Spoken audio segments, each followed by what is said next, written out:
نہایت ہی قابل صد احترام دوستوں بزرگوں، آج ماہ محرم الحرام کا آخری جمعہ ہے اور اس کے بعد دوسرے مہینے کا آغاز ہونے کو ہے،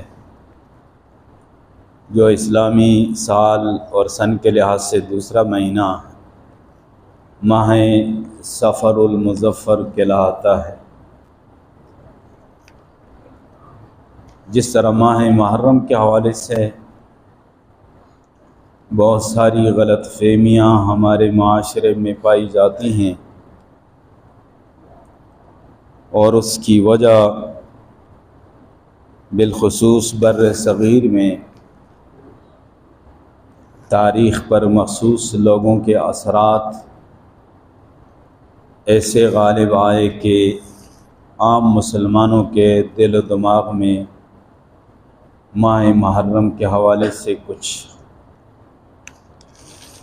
رسومات اور غلط چیزیں بٹھا دی اور الحمدللہ ماہ محرم کے حوالے سے بڑی تفصیلی گفتگو ہو چکی ہے۔ اللہ سمجھ عطا فرمائے کہ یہ نام ہی سے واضح ہو جاتا ہے کہ حرمت والا فضیلت والا مہینہ ہے، اور اس کی حرمت اور فضیلت ازل سے ہے، جب سے اللہ نے اس کائنات کا نظام بنایا اور اس پہ بہت سارے واقعات قرآن حدیث کی روشنی میں آپ کے سامنے رکھے۔ پھر شہداء کربلا کی تاریخ اور ان کی عظمت، ان کی فضیلت، شہادت کا درجہ، رتبہ، شہادت کی پیارے محبوب نے تمنا فرمائی، یہ ساری باتیں آپ کے سامنے آ چکی ہیں کہ شہادت ایسی چیز نہیں ہے کہ جس پہ خدا نخواستہ ماتم کیا جائے، واویلا کیا جائے۔ یہ تو ایک بہت عظیم نعمت ہے جس کی تمنا اللہ کے پیارے محبوب صلی اللہ علیہ وسلم نے فرمائی، اور حضرت عمر فاروق رضی اللہ تعالیٰ عنہ کی مشہور دعا کہ اللہم ارزقنی شہادۃ فی سبیلک واجعل موتی ببلد رسولک صلی اللہ علیہ وسلم، کہ اللہ مجھے اپنے راستے کی شہادت کی موت نصیب فرما اور اپنے پیارے محبوب صلی اللہ علیہ وسلم کے شہر مدینہ کی موت نصیب فرما۔ اللہ نے دعا کو قبول فرمایا، شہادت کی موت بھی دی، پیارے محبوب کے شہر میں موت بھی دی، اور پیارے محبوب صلی اللہ علیہ وسلم کی مسجد میں اور پیارے محبوب کے مصلی اور محراب میں ان کو شہادت کا رتبہ ملا، اور روضہ اطہر میں پیارے محبوب کا ساتھ بھی نصیب ہو گیا۔ تو یہ ایسی عظیم سعادت ہے۔ ماہ سفر کے حوالے سے بھی بہت ساری غلط فہمیاں پائی جاتی ہیں، اور عجیب بات ہے کہ زیادہ تر بر صغیر میں ہمارے جو مسلمان ہیں ان کے اندر اس طرح کی غلط فہمیاں پائی جاتی ہیں،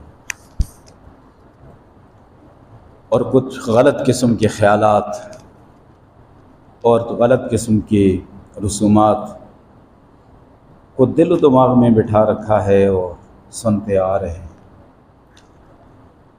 تو اس لیے محرم میں بھی لوگ نکاح نہیں کرتے اور صفر المظفر میں بھی لوگ نکاح نہیں کرتے۔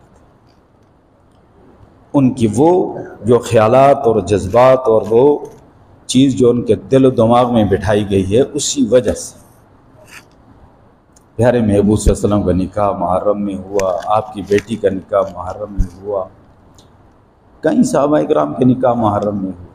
آج اللہ کے شکر ہے جن کو اللہ نے دین کی سمجھ دی ہے، محرم میں نکاح کرتے ہیں۔ اسی طریقے سے سفر میں بھی لوگ نکاح شادی وغیرہ نہیں کرتے۔ البتہ سفر کے حوالے سے زمانے جاہلیت سے کچھ غلط تصورات منتقل ہوتے آ رہے ہیں، اور آپ صلی اللہ علیہ وسلم نے پھر اس وقت اس کی نفی فرمائی، اس کا رد فرمایا، اور فرمایا کہ سفر کو ساتھ تم المظفر کہا کرو، پورا نام لیا کرو، سفر المظفر، سفر کامیابی کا مہینہ۔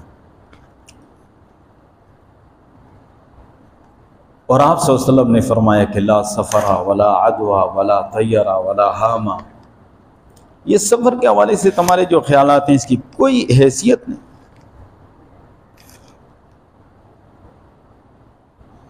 ولا عدوا، اور کسی بیماری کا منتقل ہو جانا دوسرے کی طرف اللہ کے امر کے بغیر کچھ بھی نہیں، یہ تمہاری غلط فہمی ہے۔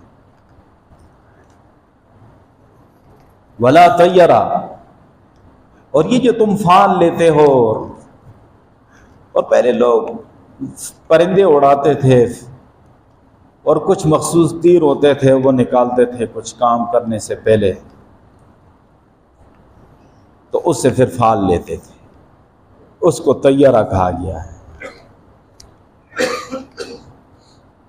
فرمایا اس کی کوئی حیثیت نہیں۔ ولا حاما، اور الو کے نام سے ایک پرندہ ہے، اس کے بارے میں غلط فہمیاں پائی جاتی تھی، اب بھی پائی جا رہی ہیں۔ فرمایا کوئی حیثیت نہیں۔ صراحت کے ساتھ اس چیز کو آپ صلی اللہ علیہ وسلم نے رد فرما دی۔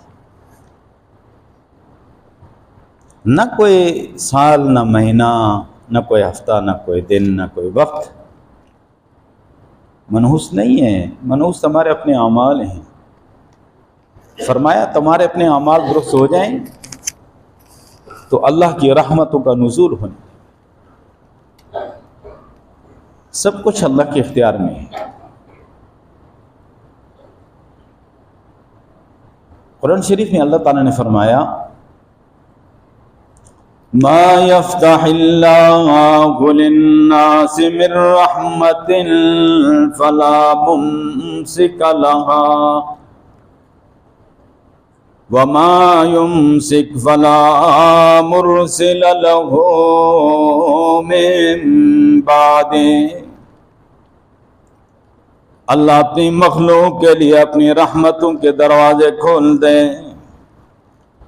ان اللہ کی رحمت کے دروازوں کو کوئی بند نہیں کر سکتا۔ وما يمسك فلا مرسل له من بعده، اور اللہ اپنی رحمتوں کے دروازے بند کر دے، اللہ کی رحمتوں کے دروازوں کو کوئی کھول نہیں سکتا۔ دوسرے مقام پہ فرمایا وَإِن يَمْسَسْكَ اللَّهُ بِضُرٍّ فَلَا كَاشِفَ لَهُ إِلَّا هُوَ۔ اے مسلمان، اگر اللہ تجھے کوئی تکلیف پہنچانا چاہے فَلَا كَاشِفَ لَهُ إِلَّا هُوَ، اس تکلیف کو کوئی دور